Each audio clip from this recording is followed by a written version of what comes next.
I saw a question on Reddit today asking, when did the Czechs get independence? Patience, young grasshopper. Much to learn you have. My first question is, independence from whom? So in today's edition of What the Heck Czech Holiday Are We Celebrating?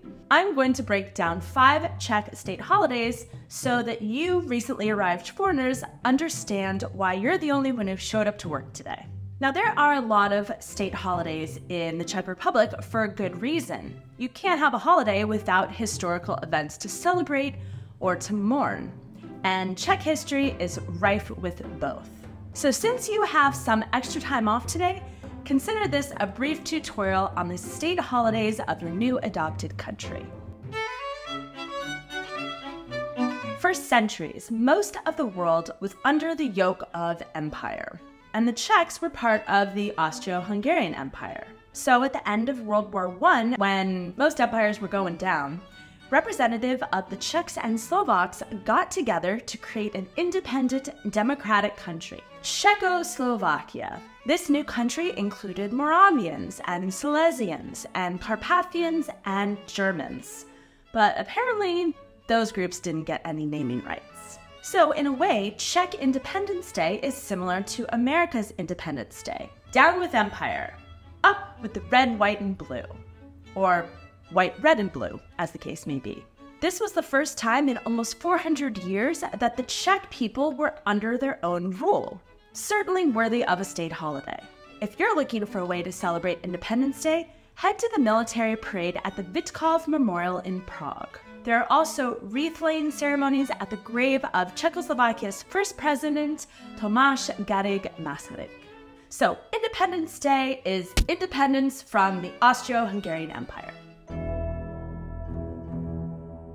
Only 20 years after this glorious Czechoslovak Independence Day, the Czechs' independence was catastrophically snatched away from them by Hitler and the Nazis. This was a big one. On the 8th of May 1945, after a long 6.5 brutal years, the Nazis finally surrendered to the Allied forces. And it's not only the Czechs who celebrate Victory Day, but also Russia and the UK and France and other countries who fought the Nazis. Prague and most of the Czech Republic was liberated by the Red Army, and Pilsen and many western towns were liberated by the American-led forces. I made a very detailed video about it, which I'll link here. Celebrations for Victory Day typically involve parades in the major Czech cities such as Prague, Karlovy Vary, and Hradec Králové. There might also be concerts and fireworks along with wreath ceremonies and observing a minute of silence. So, Liberation Day equals liberation from the Nazis. Now, while it was the Red Army who technically liberated many of the Czech lands from the Nazis, in retrospect, it doesn't really seem like much of a liberation. And after a communist coup 3 years later, the Soviet Union exerted control over Czechoslovakia.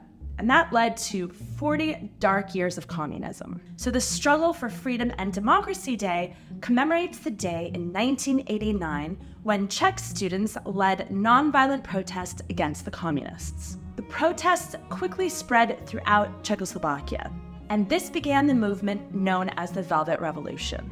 And the country returned to its own rule once again. Now, this is the 3rd celebration of Czech independence in 1 century. Think about that. I made a much more detailed video about it, and I'll link it here. Definitely worth checking out. Struggle for Freedom and Democracy Day is celebrated with a huge festival on Národní Street, where many of the events of November 17th, 1989 actually took place.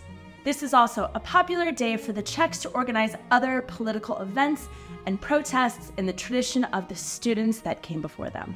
So, Struggle for Freedom and Democracy Day equals Czechoslovak independence from the Soviet Union-influenced communists.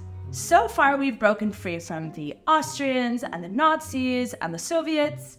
Who's next? Ah, those pesky, pesky Slovaks. Now, it can be somewhat confusing for foreigners. Why did a country with such a lovely name as Czechoslovakia changed their name to the Czech Republic. Well, actually, it wasn't a marketing rebrand. It was a split from their brothers, the Slovaks, who inhabit a country now called Slovakia. And on Restoration Day, the Czechs celebrate throwing off the yoke of Slovak oppression. What was that? It wasn't? Okay, I'm gonna need some information about the Slovak oppression of the Czechs, please. I'm live. Okay, so it turns out that the Slovaks really weren't that oppressive.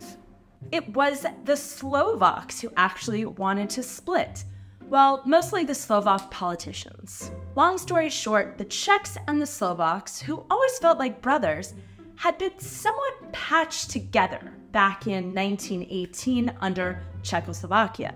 80 years later, after the fall of the Soviet Union, self-determination was all the rage, as fashionable as Yager's mullet. Now this split was very amicable, velvety smooth, you might say.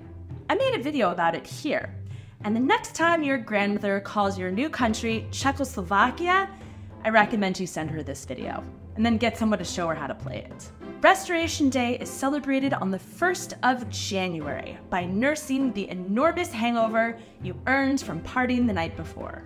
So to review, Restoration Day equals Czech independence from Czechoslovakia. Okay, so now that we've liberated the Czechs from the Austrians and the Nazis and the Soviets and those pesky Slovaks, I will now explain this week's celebration of Statehood Day, which does not actually have anything to do with this nation becoming a state. Again, picture it, Bohemia, 935, Christians sparring against non-Christians. So fierce was this struggle that the Duke of Bohemia and heir to the throne, Wenceslas, his pagan mother, had her Christian mother-in-law killed. In-law relationships are always kind of tough. As a good Christian and Duke, Wenceslas aided the German missionaries in their Christianization attempts of Bohemia. And when Prague was attacked by Germans, Wenceslas, wanting to protect the Bohemians and preserve Christianity, threw his lot in with the Germans, trying to unite the Bohemian people. Now, this did not sit well with his non-Christian opponents, of which his brother, Boleslav the Cruel, was one.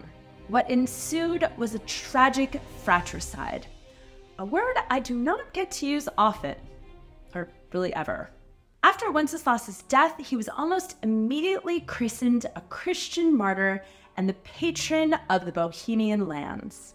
Guilt over Wenceslas's death haunted Boleslav the Cruel, and he began to push for Wenceslas's canonization about 40 years later. Boleslav had Wenceslas's remains transferred to Prague and laid to rest in the St. Wenceslas Chapel within the St. Vitus Cathedral.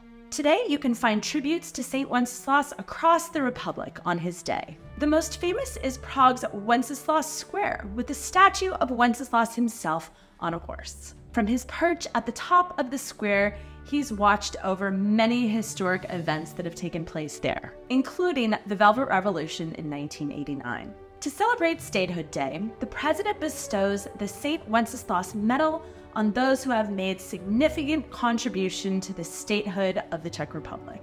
If you'd like to celebrate the somewhat oddly named Statehood Day along with the Czechs, you can enjoy the traditional meal of roast goose with potato dumplings and red cabbage. You can also attend a church service in memory of St. Wenceslas and pray for the continued protection of the Czech nation.